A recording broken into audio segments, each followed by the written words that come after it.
ఇవాళ ఎందుకో మేము తినడం కోసమే పుట్టామేమో అన్నట్టు అనిపించింది. ఇంకా మార్నింగ్ లేవగానే జీడిపప్పు ఉప్మా చేశాను. మా నాన్న చాలా డేస్ నుంచి అడుగుతుండే జీడిపప్పు ఉప్మా చెయ్యి అని చెప్పి. ఇంకా మా బావగారి పెళ్ళిలో తెచ్చిన జీడిపప్పు చాలా వరకు మిగిలిపోయింది. అది తెచ్చి ఇలాగా జీడిపప్పు ఉప్మా చేసుకున్నాం. ఇంకా మధ్యాహ్నం కర్రీలోకి మటన్ కర్రీ చేస్తున్నాను. మటన్లో కూడా జీడిపప్పు చాలా ఎక్కువ వేసి చేశానమాట. కర్రీ మాత్రం భలే యమ్మీగా కుదిరింది. అండ్ ఇక్కడ మీకు నా మెహందీ చూపిస్తున్నాను చూడండి.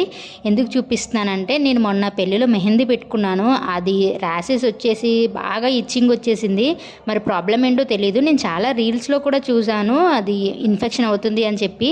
మేబీ దానివల్ల ఏంటో తెలియదు కానీ ఇచ్చింగ్ మాత్రం చాలా ఎక్కువ ఉండింది. అండ్ దీని గురించి మీకు ఏమైనా తెలిస్తే నాకు కామెంట్ చేయండి మెహందీ కోసం. అండ్ కర్రీ విషయానికి వస్తే మాత్రం కర్రీ చాలా యమ్మీగా కుదిరింది. అసలు టేస్ట్ అయితే నెక్స్ట్ లెవెల్. హడావిడిగా చేసుకున్న రెసిపీసే మంచిగా కుదురుతాయి అంటారు కదా, అందులో ఇదొకటి. వేడి వేడి అన్నంలో ఈ కర్రీ వేసుకొని తింటే టేస్ట్ మాత్రం సూపర్ ఉంది.